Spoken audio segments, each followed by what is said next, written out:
Hello,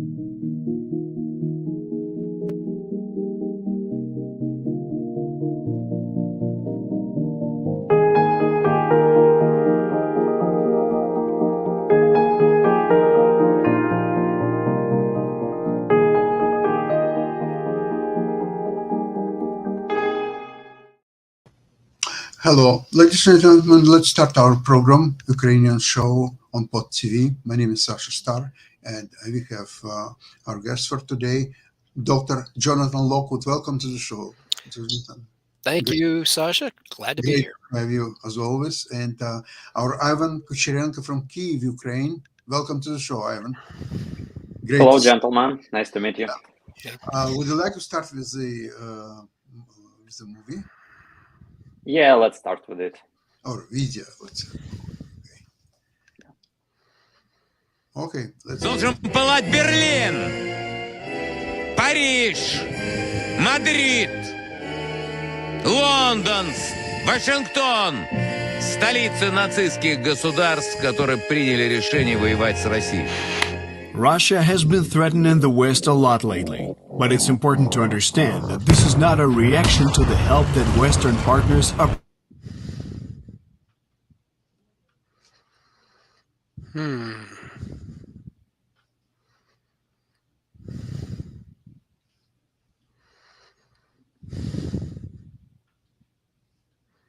Unexpected, never happened before. Oops. A brief pause in the action. I think the commander of the tank is trying to figure out which way to go. Or which target to shoot at. Yeah. There are so many Russian targets. Oh yeah, no, more than enough. So shall we try again? Some problems with internet. Sorry. Problems. Yeah. Oh, let's try again. I see. Okay.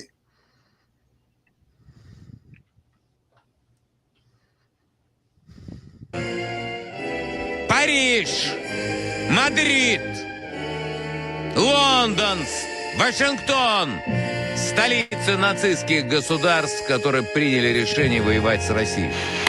Russia has been threatening the West a lot lately, but it's important to understand that this is not a reaction to the help that Western partners are providing to Ukraine. From Russia's point of view, Europe and the US are enemies. It's a decades-tested strategy and internal policy that is put forth by propagandists and by the president himself. Так называемое западное сообщество, как я его назвал в своем выступлении, это империя лжи. Statistics show that TV programs mention the European Union in a negative context an average of 18 times a day. And it works. Because according to survey data, 67% of citizens of the Russian Federation view the EU negatively and consider it evil. However, it's nothing new. This is a proven tactic of the Soviet Union, having an imaginary foreign enemy to help explain to the population why they're living in poverty. It's all because of the USA and Europe, who want to destroy Russia. The arms race of the 80s was taking place within the context of the Cold War. Then the whole world was on the brink of nuclear war between the Soviet Union and the US. And if you can't remember this information that well, then the leaders of Russia still hold this confrontation. Putin, the president of Russia, is 69. Patrushev, the secretary of the Security Council of the Russian Federation, is 70. Both were part of the KGB and succeeded each other in the FSB, the KGB's descendant. Thanks to such people in leadership, paranoia towards the hostile West became the ideology of the entire country. They justify the killing of tens of thousands of civilians in Ukraine by saying that it was all organized by the US. То, что касается конфликта на Украине и то, что там происходит, убеждение у всех, и все это знают, это не народ Украины организовал. Организовали США. The only upgrade to the concept of a hostile West was that the US is not the only enemy anymore, but all of Europe as well. European tolerance was mocked in propaganda videos campaigning for amendments to the Russian constitution that would allow Putin to remain president until 2036. Где моя мама? Так вот она, твоя новая мама. Теперь у тебя будет настоящая, полноценная семья. Hatred and revanchism. This is the attitude broadcast by television in Russia towards Europe. Мы гигантская страна, у нас большой опыт. И мы всегда вас, европейцев, заломаем. The official position of the terrorist state accuses the West of destroying the Soviet Union and not the desire of the former USSR states for independence. Они уже прямо говорят о том, что в 1991 году смогли расколоть Советский Союз, а сейчас пришло время и самой России. This is why Ukraine needs the constant support of the civilized world so much, to defeat the people stuck in the past in the near future.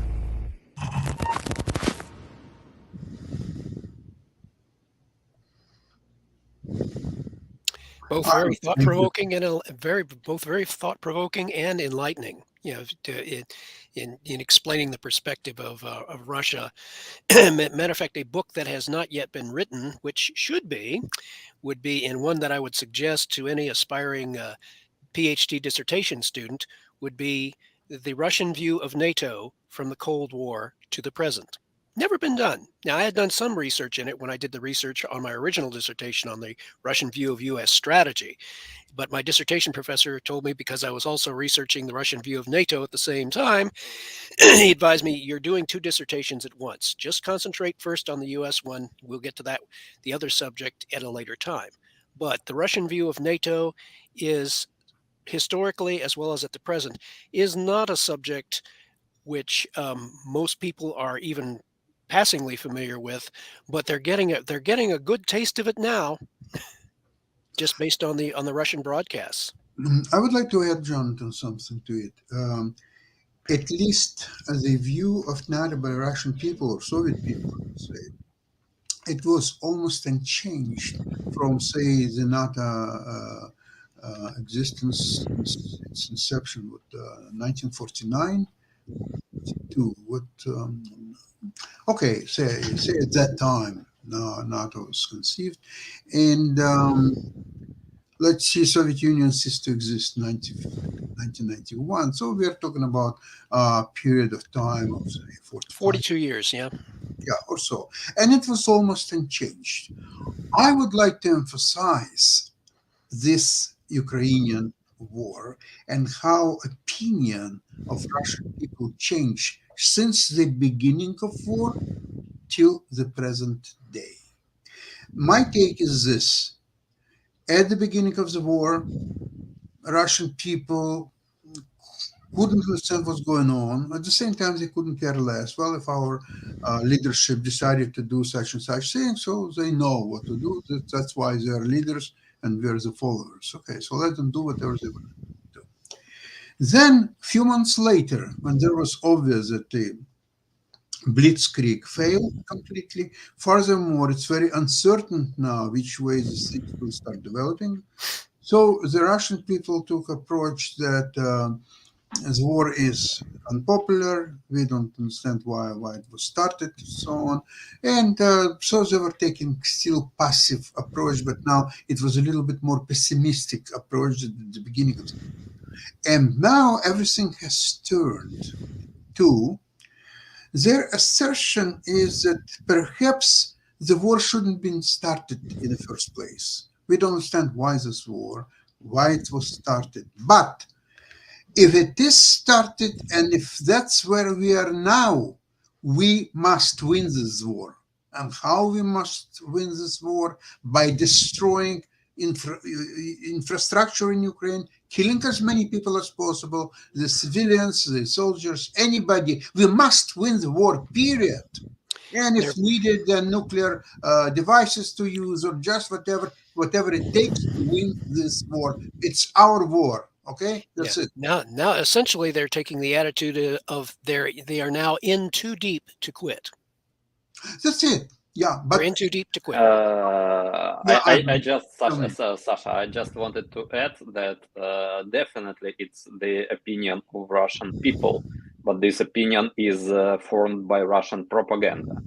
This is the narratives which Russian propaganda broadcasts 24 hours and 7 days per week, and they poison the minds of Russian. And I've got another remark. They are not saying that they should win this war. They are saying that they should not lose this war. Who, Russian people? What is very important, because they say that if they will lose this war, then it will mean the end of Russia. So this is the narrative which they're influencing Are their you talking audience. about the propagandists, people like Solovyov and others, or you're talking about Yeah. Russian people? About propagandists, they are. Wait, Ivan, but you're contradicting yourself. In the movie that you just show, there was a Solovyov at the beginning of the movie where he was saying Berlin, Madrid, London, and several other cities that he wants to vindicate their willingness to support Ukraine. So I don't think that that they are of the mindset not to lose the war. In my opinion, right now, all the propagandists are doing, they're getting Russian people on the side. This is not Putin's war, it's our war. Maybe Putin triggered that war, and maybe he shouldn't have, but it's done. It's a done deal. You cannot reverse it. So now, once it's done, we must go in and win this war. It's not. Yeah, and this is war become against all the NATO. They consider this war being not war against Ukraine. They even not trying not to mention the Ukrainian armed forces in their media. They are saying about some Polish mercenaries, American soldiers, NATO troops, because the Soviet Union, they've created an image of Ukrainians like very small and weak nation. And Ukrainians were always a part of the jokes, a part of the anecdotes, and it's actually a part of Russian Nazism, when they claiming that Russian nation is the superior nation, and all other nations they are weak and they should be exterminated, especially Ukrainians. And it's similar to what Hitler and his propagandists said during the Second World War. And according to this, they cannot accept that they are losing on the battlefield to Ukrainian army, because during all those decades previously in Soviet Union and in Russia, they've created the image of a powerful Russian army, the second most powerful army of the world, and the weak Ukraine. And that's why it's really a kind of shock when Russian soldiers are being captured on the battlefield, and they've been interrogated, and they see that there is no NATO troops, there is no Polish mercenaries, there is no American soldiers. Definitely, there are some volunteers which are taking part in this war, which are helping Ukraine within the International Legion, and they are also on the battlefield thanks to them. But their number is not so impressive, unfortunately. There are very few of them, and for Russian captives, it's a kind of shock that they're fighting against Ukrainians, and that Ukrainians are winning on the battlefield. And this really breaks their program, which is being programmed by Russian propaganda. And I've seen several videos with the Russian soldiers shooting some, which was downloaded from their mobile phones after they've been captured. And those Russian brave soldiers shooting themselves that they are going to war to kill Ukrainian Nazis and to rape Ukrainian women, to steal Ukrainian goods, and then the same soldier being interrogated after he's been captured, and it's like a man after a hangover. It's a completely different person, which like he was awakened, and now he's like in some other reality, which was not the same reality injected into his mind by Russian propaganda. What you have said reminds me of when I was an Army intelligence officer back in the 80s, and we were teaching a class on the Soviet threat. We would teach our intelligence officers and personnel about the Soviet threat, and one of our warrant officers introduced the class by saying, "You're going to learn about the only army in the world that has a good chance of kicking our asses in combat." Because that's how we portrayed them then, as being almost 10 feet tall. As the most formidable opponent that we would face, and that carried over for much of the Cold War period until the collapse. And even then, we were sort of wary. We didn't. The Russian, or the Soviet, or Russian, now Russian army was very much a question mark, but we still thought, okay, they still are a formidable force to be reckoned with. And it wasn't until we got the Ukrainian army provided the shock to reality, is that no, they're not 10 feet tall. They're barely 5 feet tall, if that. So right now they're this paradigm shift in reality, and the Russian people are having a difficult time grasping the new reality of these massive casualties that they're taking. It still calls to mind a cautionary note that I stated a number of shows ago about, you have to be careful of what a desperate man will do, or a desperate leadership will do when they are pushed to the wall.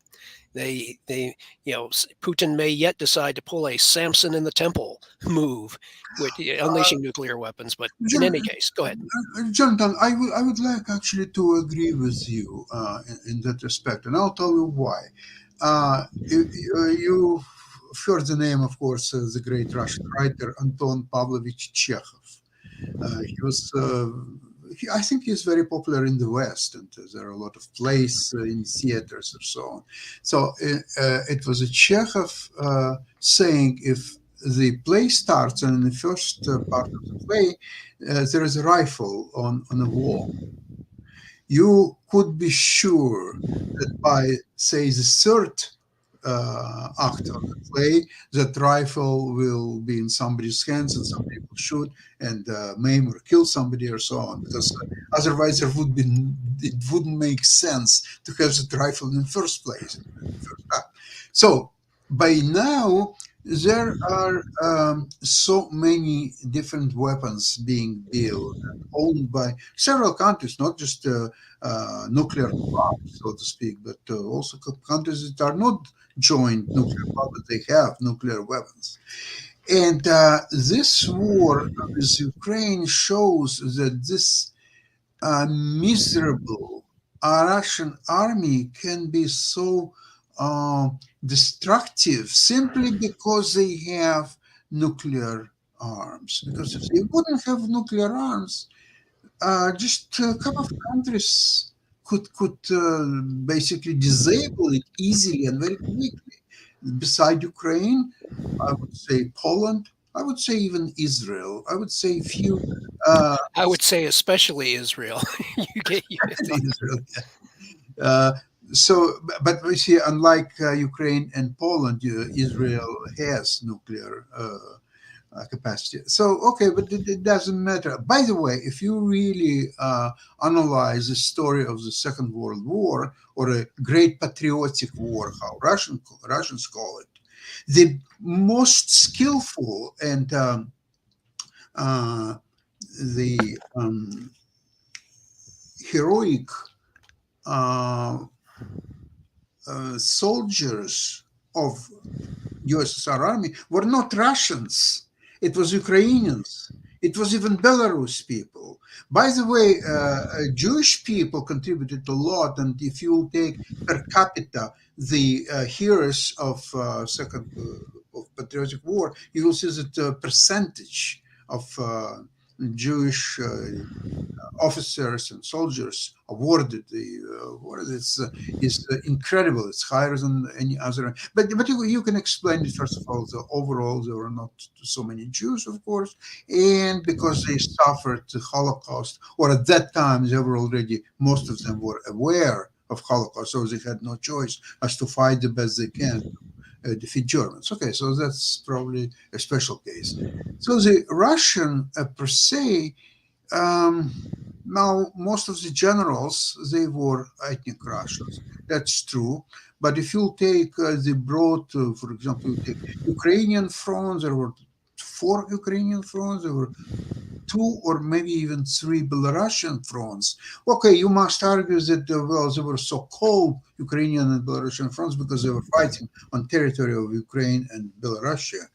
But they were fighting, and there were a lot of even partisans. There were Ukrainians and there were Belarusians, although some of them were fighting against the Soviet army from time to time, but they were still fighting. They were not people who would just take their weapons and just hide them or just destroy them and to just say to Russian, okay, you can take us, or Germans take us. No, they would fight for their country.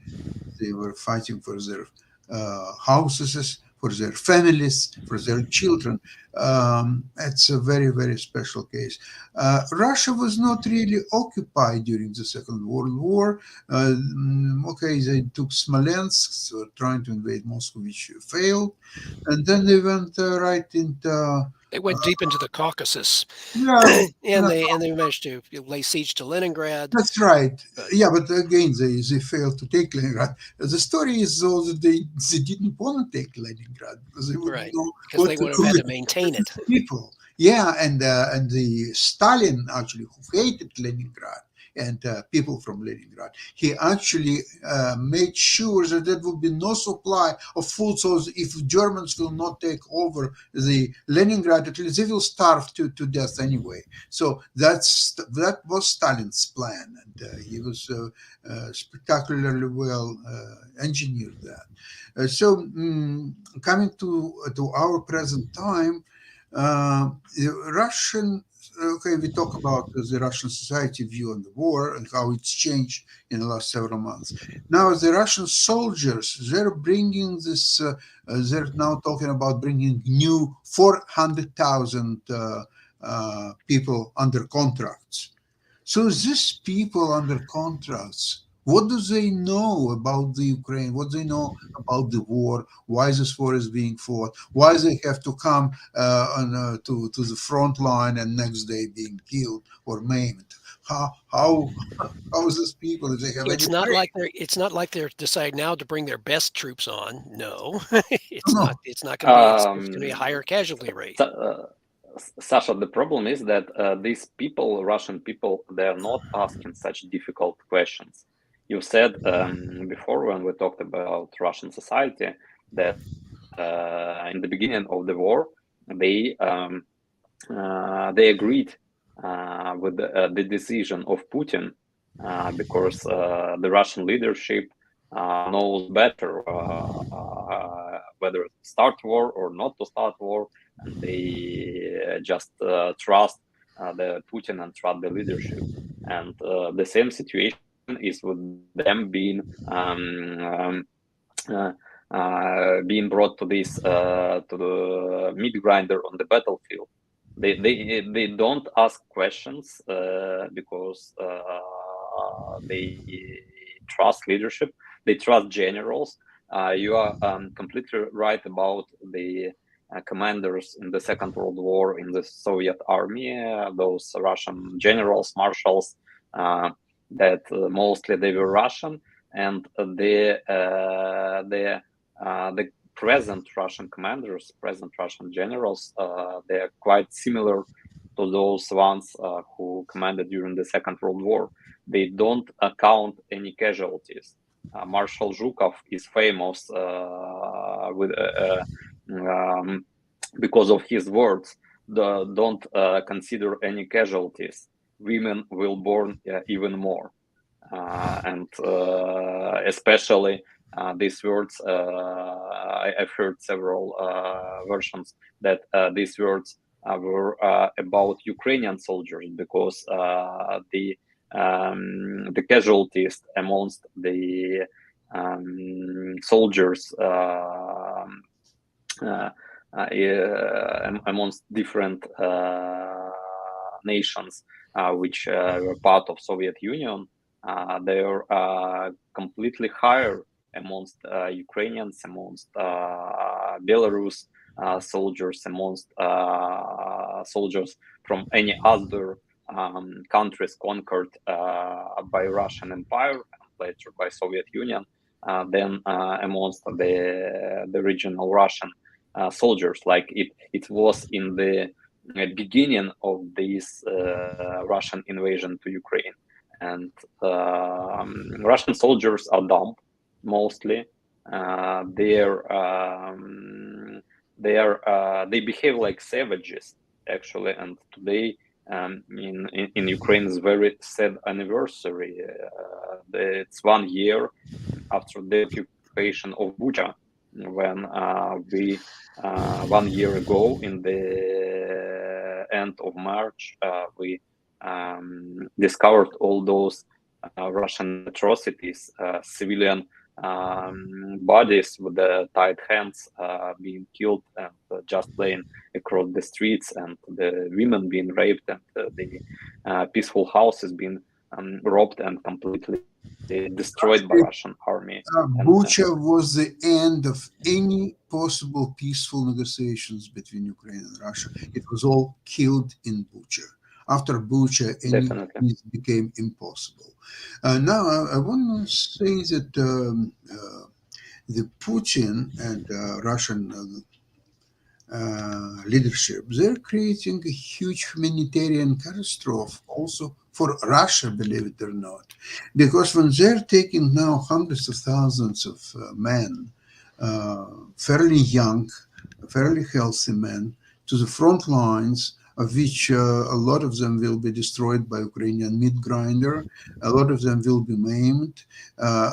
As a matter of fact, there was discussion what to do with so many soldiers, like a meat coming at Ukrainians' position. So what you do, you kill them, or you take them as prisoners of war, or you just maim them and just let them go. Like what's the best strategy? It's very unclear now, like what to do. However, I digressed. What I wanted to say is that after Second World War, and until present time, by the way, the population of Russia is being 60% of women, 40% men. It's going to get worse. It will get much worse, exactly, because there will be so many men that will be killed, and it will take that much longer for them to slow down the decline of their overall population, if they can slow it down at all. I don't think that they will. How? Well, in Siberia it's easy. They will bring more Chinese men. Unfortunately, in China there is the opposite situation. Yes, in China they lack women, and probably it was one of those agreements with which Putin signed with the sea about not just giving the Siberia to China, but also about giving and not about the Russian technologies. By the way, they are making the Chinese language obligatory to learn in technical universities in order to integrate the Russian, not actually Russian. They don't have any Russian technology. They have previous Soviet technologies, because Russia didn't invent any new since the end of the Soviet Union, but to integrate them into China. And probably amongst those documents and those agreements which they've seen, there was also some agreement with written with the small letters about giving Russian women to China, to Chinese men, in order to born even more soldiers in future. And this really threatening. And as soon as we will defeat Russia on the battlefield, and which probably will lead to collapse of Russia, then probably we can remove this threat in their future of uniting Russia and China. For demography, it's the only hope of Russians to have a lot of Chinese men available and create it's going to be some kind of a new population, half Russian, half Chinese. So it would have to be a new name in that versus China Russians or Chinese. Yeah, there has to be something invented. But it's starting to remind me of stories of polar bears breeding with grizzly bears and creating a new hybrid. Oh, wonderful! Just what we need. What happened with them? I don't know. Such bears. But you see, Jonathan, if we perceived and we discussed that there's right now population in Russia is 40% men and 60 women, so after so many men will be sent to front, remember the 40%, they consist about 15% of drunks and 15% of impotents, so it's only 10% of capable mankind in Russia. But those 10% will be severely the quality of the Russian gene pool is going to decline. It's just that what does manage to reproduce will not reproduce very well. So, yeah, in the long run, Russia has already lost the war. The only way out of this situation is if Russians say 400,000 men will go to front lines. Before they go to front lines, take and froze their sperm. And this way they will continue somehow the population. I don't know what else. Somehow, I don't think you're going to get. I just don't have a good mental picture of that being carried out successfully. Yeah. I'm not sure that they have so many refrigerators. Right. Refrigerators. Unless they stole them in Bucha right. and other occupied Ukrainian cities. It's just like that joke about the nuclear suitcase. They have no problem with a nuclear weapon. They just can't perfect the suitcase. So. But the same thing with that other idea. It just does not conjure up any meaningful solution for them. But in any case, the fact that it's been noted in the recent news that the Russian Bakhmut offensive has seemingly just about bogged down. They have failed to encircle the city. They have failed. The Ukrainians have been able to hold them off from cutting off the supply route. They pushed them back from that. And also one Ukrainian observer or Ukrainian military leader has observed that the intensity of the recent attacks on Bakhmut has also declined severely. Before they were the size of the attacks, the number of Russians involved in each of the attacks has also been declining. So they are reaching what Clausewitz referred to as the culminating point of the battle. The Russian offensive has essentially exhausted its potential, and now it's up to the Ukrainian army's leadership to time for the timing and the place of their counteroffensive, like a very skilled boxer waiting for his opening.